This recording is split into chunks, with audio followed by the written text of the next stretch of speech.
just to put it in context, he's 76, and his boy is 10 years old, and and the boy calls him Papa and talks just like that kid. So it's very personal, and it's really about human goodness, because it's admittedly against all the odds, you know. But that's sort of, I think that's why the book struck a chord in people. I think if it was, I think there's a tendency of just getting overwhelmed by the end of everything, but it's meant to be more than that. And did Cormac see the film, and does he approve? Yeah. Well, actually, he thankfully never asked for a script, and we never gave it to him. And he came to set, and then the moment of reckoning came when we showed it to him, and myself and Joe Pennell took it to New Mexico. Just the three of us watched it. The lights came up, and he disappeared for 20 minutes. He went to the men's room, but at that point, we thought we were finished. But he came back and he loved it. He didn't miss anything from the book other than the 4 lines of dialogue that I just mentioned, which luckily we filmed. Yeah, because to him, that's all it's really about. Yes. Yeah. Right, let's start from the audience first, then we'll go to a laptop. So it's quite hard to see. So any questions, raise your hands. We don't have roving microphones, so I'll try and repeat the questions. And gentleman right in the front.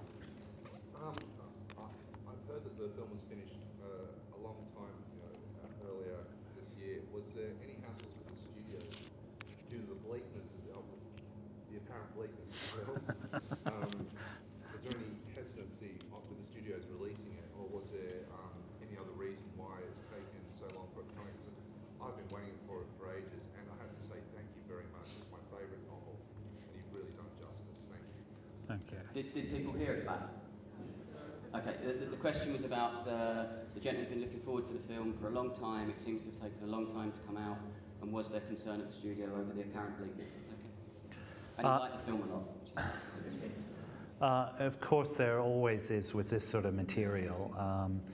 Luckily, it's ingrained into the DNA of the film, but also the other thing is that everyone turned to the novel, that we wanted to do justice to the novel in some way. So that kind of saved us. I think if it was an original script, it would have been a whole different story. But because of the book, everyone was on board for being as truthful to that as possible, and as faithful to that as possible. So really, and a lot of it was to do with logistics. It wasn't actually ready, and I'm annoyed that there was ever a release date given at that time. There was certain locations, like that Mount St. Helens location at the end of May was 20 feet under snow. So we had to go back to it while we were editing. We could have released it earlier this year, but in the summertime, it's not really a summer film, let's face it. So there was a variety of reasons. One, last year it wasn't ready. This year we should wait for the right time to release it, and there was naturally many conversations about what to include, what not to include, and getting the balance of it all right. Okay, so another question. Somebody kind of halfway towards the back. Yeah. You had a beetle in the film. I can't remember the beetle in the book. Was it? The what? I didn't. So we didn't hear what they have a. You had a beetle flew. Oh. Oh, right. Is there an implication that there's something that the beetle's eating somewhere else that we don't know about? The question was about a beetle that's in the film that isn't in the book, and the theory that the beetle might have been kind of carrying some kind of disease or... Wow. Eating something. Eating something. Oh, about eating the beetle? No, what's the beetle? No, the reason that's in there is that in the book, there was indication of, other than humans and a dog, other life still simmering and hanging on by a shoestring. And that was with truffles under the ground. And visually, we just decided to substitute truffles with an insect because truffles aren't the most visually interesting things,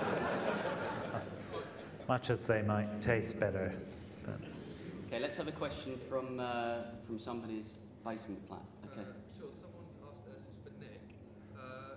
Did you compose before seeing the movie from feelings you have from the book, having read it, or did you watch the movie, or is that from a discussion with John Hillcoat? Just to repeat, the question was, did Nick compose the film, the score, from having kind of read the book, or from discussions with John, or was it from having kind of watched the movie or sequences from the movie? Well, before the film got made, me and John and Warren had many, many conversations about what the score would be like, and what kind of score. And largely we stuck to that idea. I mean, there were a lot of ideas going around, but it was to be sparse. It was to be sparse and simple. But we actually waited till we saw some of the film or parts of the film or a rough cut of the film before we actually started recording stuff. That's right? Yeah. And yeah, we went kind of in and out of the studio with it. With each development, with each cut, we kind of went back into the studio and played around with it more and more. There was strings added to it towards the end, which I found really affecting. I haven't actually seen the film. This is the first time I've seen the film in its entirety. I saw a kind of edit, 4 edits back or something like that, and was really amazed by the film personally. It's very difficult to judge a film in a working environment. You just see this sort of stuff over and over again, and you lose any connection with it in a lot of ways, or an emotional connection with it. And I found it hugely watching it this time. I'd sort of forgotten it and was able to sort of sit back and watch it and found it hugely a wonderful film. I'd just like to say that. That was all scripted. No, but No. So we just did it the way you do it. Thanks. You do a film script, you watch the film, and you do the music. And will the soundtrack been coming out? Because I know there's just been a compilation. Yeah, it is coming out. With other things on it? Yeah, the whole thing. Good. Yeah, the sound fucking soundtrack. No. Another reggae version of a ship song or something. Okay, let's have another question from the audience. Yeah, somebody quite near the front. Yes.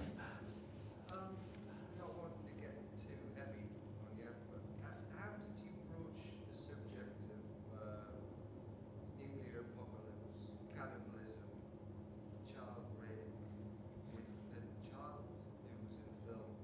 Yeah. No, that's... Did people here, sorry, at the back?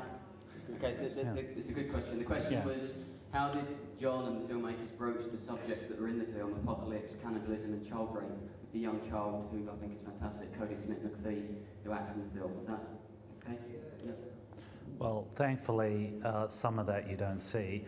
But yes, the most difficult for me when I read the book, the most difficult scene was with the gun, teaching the kid how to take his own life. That I always conceived of the film as, like when reading the book, that was the single greatest challenge, to the point where I even had second thoughts about even trying to, much as I love his writing, that was my biggest worry.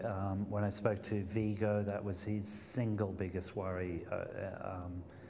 And I took it from the point of view of the child never seeing half of what was going on, so he would never even see the reverse shots.